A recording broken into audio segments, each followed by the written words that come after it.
大家好，我今日咧介紹一個野外求生同埋咧喺火燭嘅時候咧，你用嘅呢個物件咧，就會令到咧好多人咧就被救嘅。咁啊，諗下係乜嘢喎？咁咧就係呢個哨子啦。呢個咧好好用嘅，因為咧佢只係用好少嘅氣咧吹落去咧，就已經咧好大聲嘅。咁我俾大家睇下。非常大聲嘅，咁你吹嘅時候咧，只要細細聲吹咧，佢已經好大聲。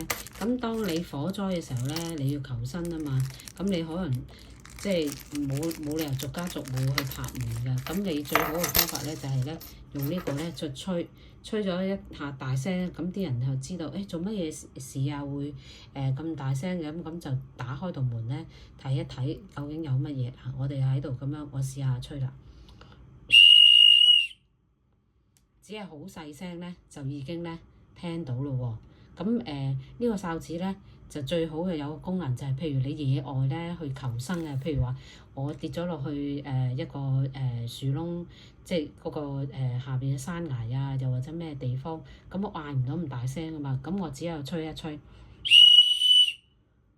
我大聲少少已經吹得好犀利啊！咁呢個咧就好好用嘅。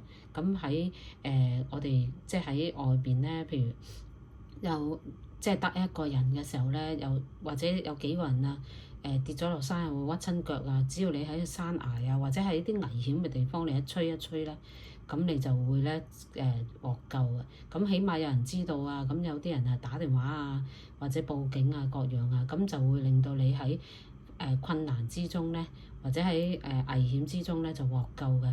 咁我今日介紹咗呢一個啦，希望大家咧就有興趣咧就打電話俾我，或者係留言啦。咁或者可以大量咁樣去幫大家手買嘅。